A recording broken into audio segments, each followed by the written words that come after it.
Alright, hey everyone. So, telling you what's going on today. Right now, I'm about to go down something. But as I tell y'all a little bit about what goes on. So I told y'all that my family and a lot of people in town been trying to kill me ever since I was a kid, right? So a couple of days ago, I had a spirit to come to me, and I found out my mother went to a practitioner to try to have me killed.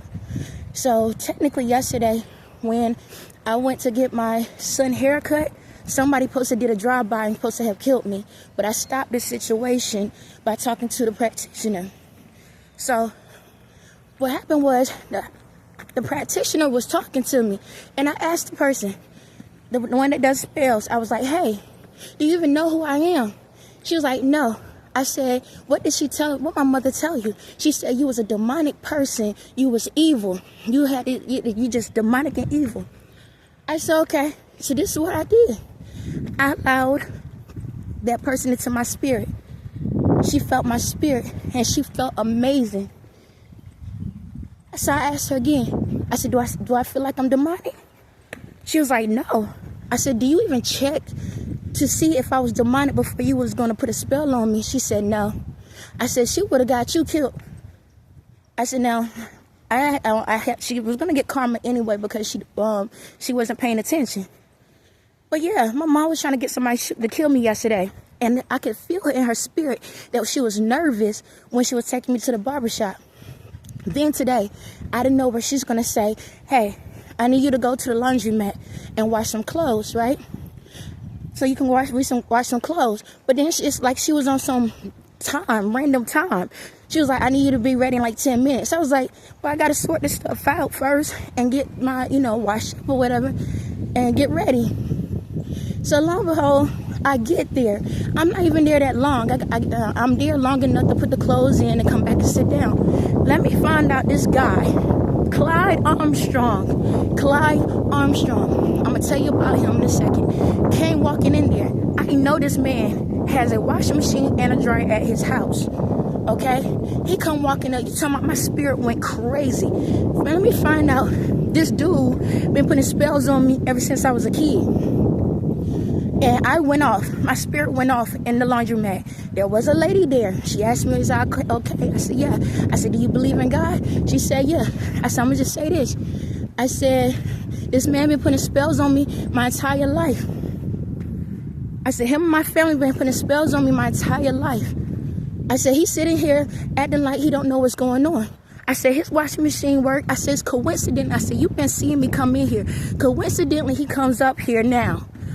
At this time, all he did was wash the clothes and then went home. He was trying to put a spell on me while I was in the laundromat, y'all. That's how crazy this mess is. I started crying because I'm like, yo, all I did was care about these people. So let me tell you about Mr. Clyde Armstrong. So when I was a kid, I used to want to get, once I became like 15, when I was 15, I wanted to get a job. Now, my brother went and got a job, but when it came to me, it's like I could never get a job. My mom wouldn't allow me out of the house. So this man lives literally down the street from me. He's a carpenter. So my first original job was carpentry. I used to paint and help do different things or whatever with the houses and stuff like that. So my brother was working with him for a period of time, and then my brother went into the military, okay? So when he went in the military, that's when I took over and went. But what's so funny was my mom and this dude always act like they had an attitude problem with each other, but she always worked with him. And it was something off. I wasn't sure. But this is the thing about Mr. Clyde. He would tell people I was his goddaughter. But people don't know because I was a quiet person and I didn't know how to talk to my mother because she never listened to me. Excuse my voice because that spirit came out and it made me go into that deep voice. Excuse me. So this man, like his house is down the street. So he had a big house and it burnt down and he started rebuilding the house back up. So sometimes he'll have me to come to his house to help clean up. Now at the time I didn't have a father figure in my life. So I adapted to it because I didn't know what one felt like. This man used to try to kiss on me. He used to try to feel on me. And I'm 15. And I could never tell my mother because he manipulated her about money. Every time I turned around, it was about money.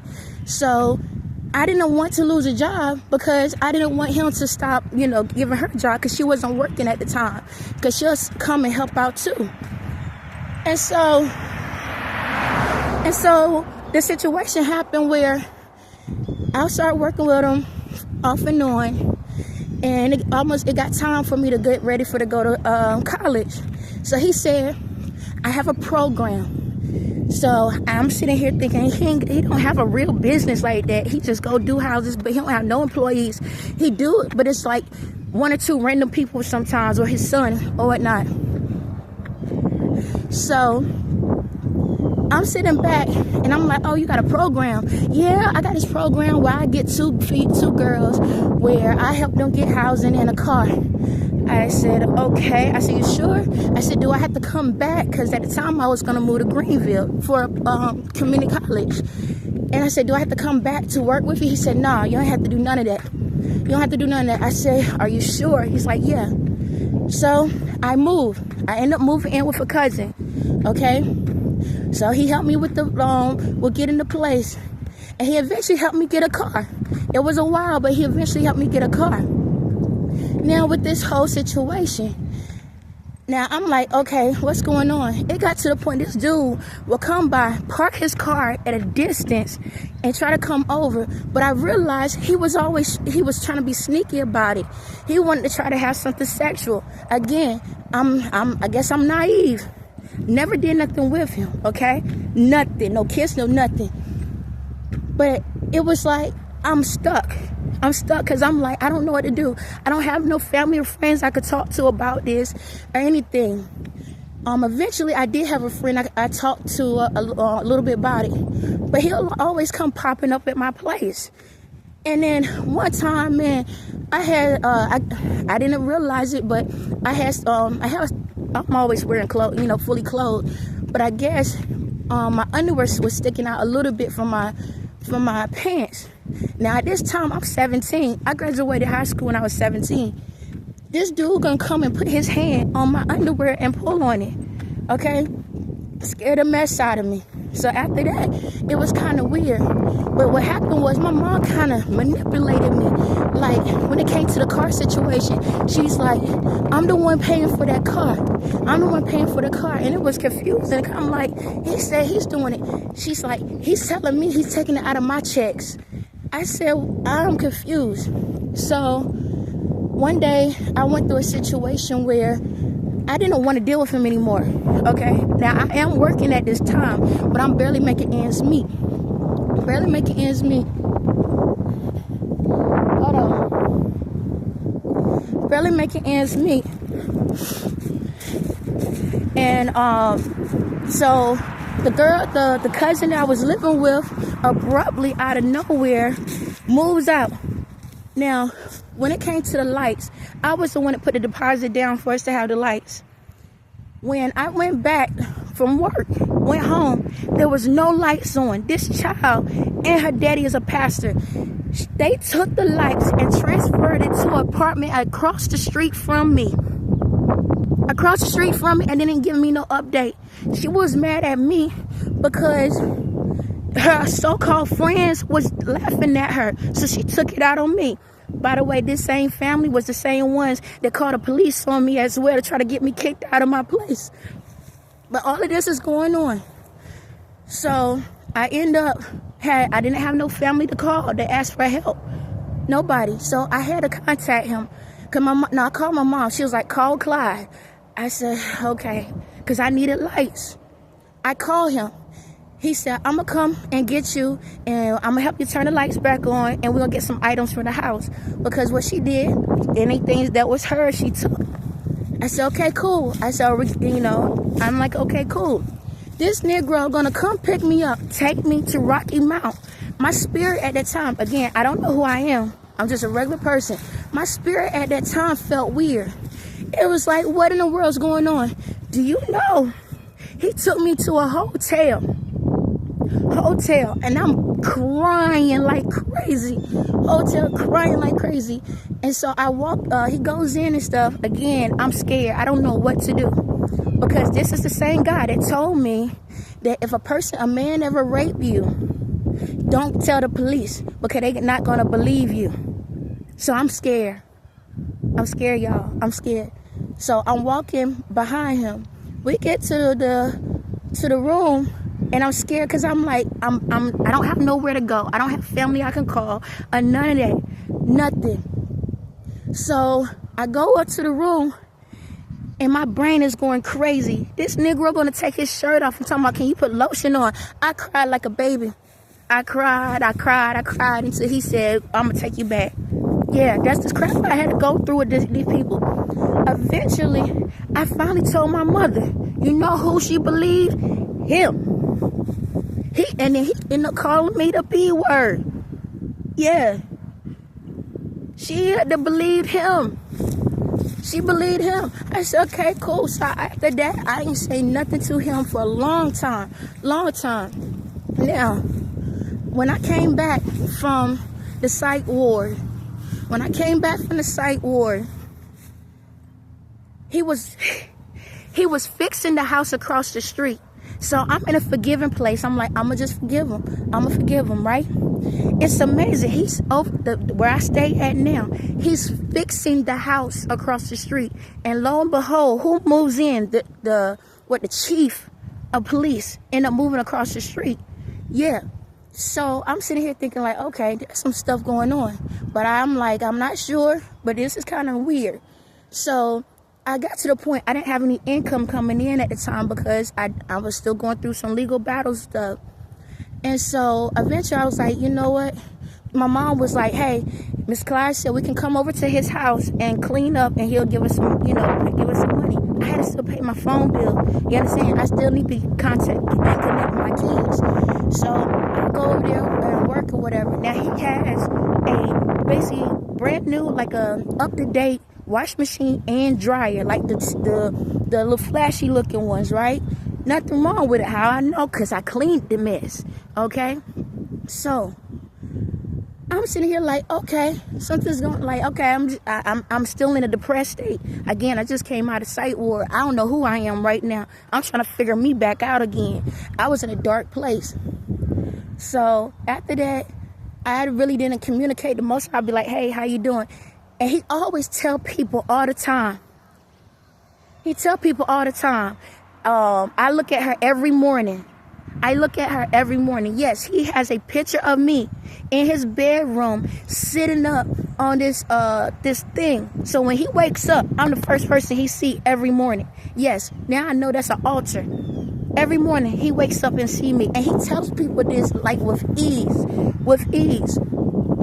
And so, at this time, I don't really know too much about the spell work type stuff. I heard of things, but I really didn't know it like that. So, like I said, if I see him, I'll be like, hey, how you doing or something. Sometimes he'll give me a couple of dollars or whatever. And I'm like, no, I'll be like, no, don't worry about it. And he'll like, no, here, take this and, give something to your son. And for me being in a situation where I don't have no income, this helps out. It helped me to get some things for him because I don't have no other way. So now I haven't seen him in a while, but I noticed that my mother and my family been trying to do some things. Oh, also somebody brought my uncle had brought a cake to the house, and just to let you know, it was like a little container, right? Normally when he brings sweets or something in, he'll be like, hey Toya, here's some stuff up here. But this time he ain't say nothing. There was no name on it or nothing. Now, when it comes to cakes, how long do a cake last when you first make it? At least a week. Let me find out the thing got spoiled. It had mold on it within a day or so. They had poisoned the stuff and hoped that I was gonna get it. It was a honey bun cake. They was hoping that I was gonna eat it. And I didn't. Because the day he brought it in, he was in the room and he was praying. I saw him praying. So back to this dude.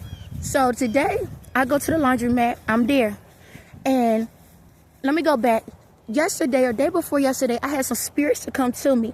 And I was talking to this one lady and I said, look, I need you to record something. What's going to happen is you're going to be somewhere and that somebody going to have a hoodie on just like me, pretend to be me. Record them.